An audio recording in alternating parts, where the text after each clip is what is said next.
2 balls, no strikes with the bases loaded. And Adele, it's a ground ball to Volpe. Backs up, he bobbles it, and he throws it away. Everybody's safe. The Angels take the lead. What a mistake by Volpe.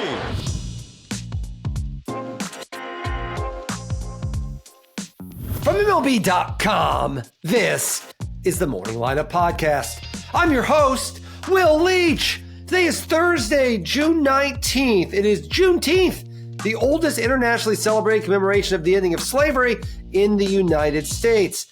It is also my son Wynn's 11th birthday. It is a federal holiday for the celebration, not for my son's birthday, so your bank will be closed. Don't worry though, all your banking apps should still work. I'm here to tell you everything you need to know about baseball, and I'm going to do it in under 10 minutes. I shall now pause to signify a transition into a new segment of our podcast, but do not worry, after the pause, I shall recommence speaking.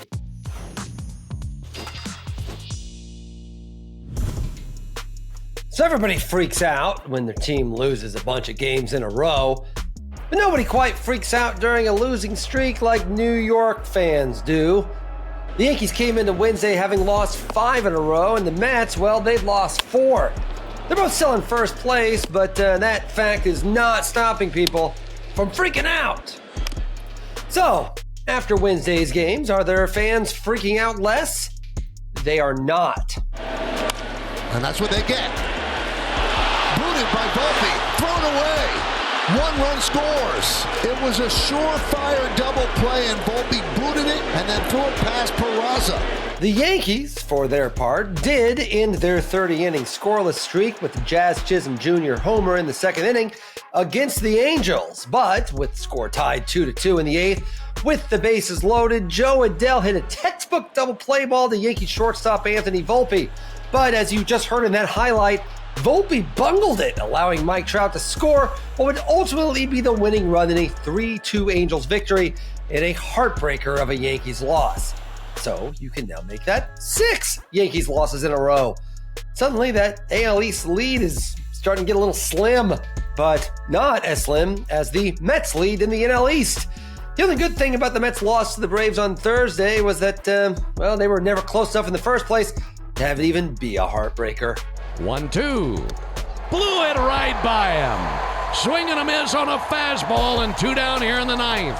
That's his 7th strikeout in the game. Chris Sale was incredible again on Thursday, throwing 8 2/3 scoreless innings as the Braves breezed past those Mets 5-0, sending them to their 5th straight loss. Ronald Acuna Jr. homered again too, by the way. The Mets' NL East lead is now down to 1 measly game over the Phillies. It might just be time to freak out. The Dodgers and Padres spent their Tuesday night all throwing at each other. So guess what? On Wednesday, someone got thrown at again. Up and in, and Pages gets hit. And, of course, he was hit to start all this the other night. That was Andy Pages getting drilled by Stephen Kolek in the 7th inning, which I think, according to Manny Machado's calculations, gets him officially classified as a big dog. But to Pages' credit, he was pretty cool about it. He just nodded his head, like a big dog, and trotted to first base. The Dodgers then went back about their business, doing to the Padres what they did in the last 2 series. The 2 teams have exchanged beanballs. They won. Dalton Rushing had a 2-run single, and Kyle Robleski was brilliant in relief until running out of gas in the 9th and giving up a game-tying double to Xander Bogaerts. The Dodgers didn't sweat it because in the bottom of the 9th, they had Will Smith coming off the bench to pinch hit. Sends one the other way, this time back towards the wall. It is gone! Will Smith ends the night!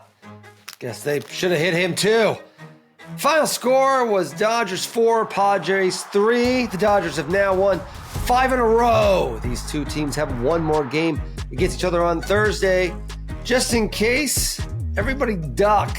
After the break, we're going to talk more about the Red Sox and Rafael Devers, obviously. 0-2. Looked like he went, and he did. 8 strikeouts for Crochet. It is fair to say that the Red Sox have had a bit of a tumultuous week. The ramifications of their still sort of stunning trade of Rafael Devers on Sunday continue to reverberate, particularly since Devers started going all, "What? No, I love playing the field," since he got to San Francisco.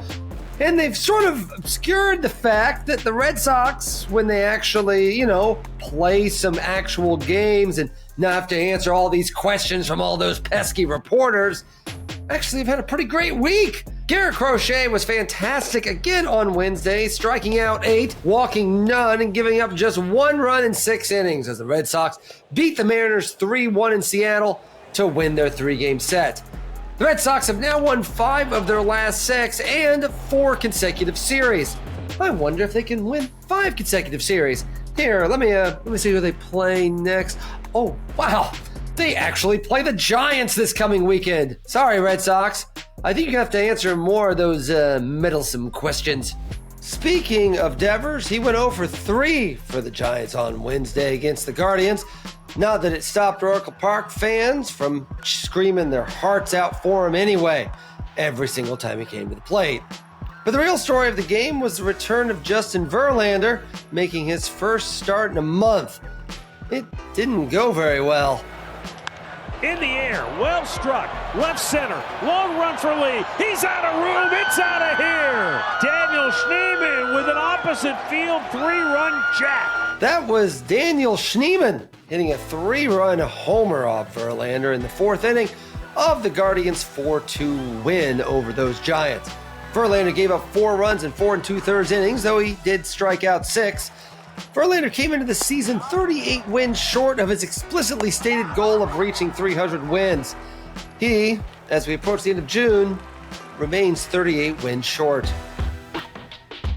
The Orioles came into Wednesday having won 15 of their last 22 games, giving their fans some hope that they were turning things around from their miserable start. These fans were feeling even better when they took an 8-0 lead against the Rays.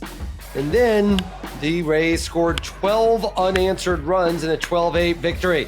Junior Caminero knocked 4 of the Rays' 18 hits. Orioles fans knocked out 4 windows by throwing their remote controls through them. Nick Castellanos was back in the starting lineup for the Phillies on Wednesday, and this time he didn't get pulled early.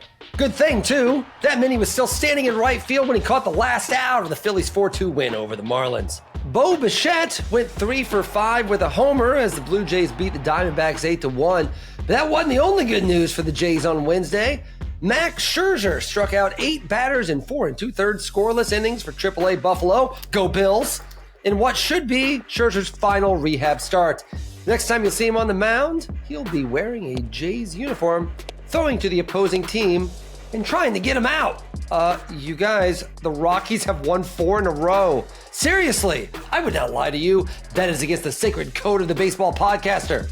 Herman Marquez threw 5 2/3 scoreless innings as the Rockies beat the Nationals 3-1 to seriously win their 4th straight game. It's the first time they've won that many in a row since May of last year. You know who's not having a good time right now? The Nationals. They've now lost 11 in a row. They're 1 loss away from their worst losing streak since they moved to D.C. Since May 24th, the team with the best record in the majors is the Houston Astros. They kept the party going Wednesday, blasting the A's 11-4.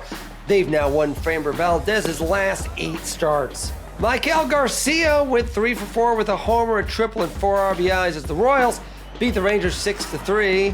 Hey, the Royals' 2nd win in a row. The Reds remained hot, the Twins remained cold, and everyone remained wet as the Reds won their 4th in a row and the Twins lost their 6th in a row in a 4-2 rain-shortened Reds victory.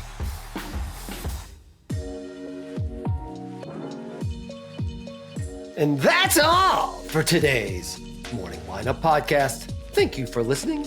Please be sure to give us a rating and review and tell everyone you know about this podcast. Matt Monaghan will be with you tomorrow. My dulcet tones will grace you with their presence on Monday morning. Enjoy your Juneteenth.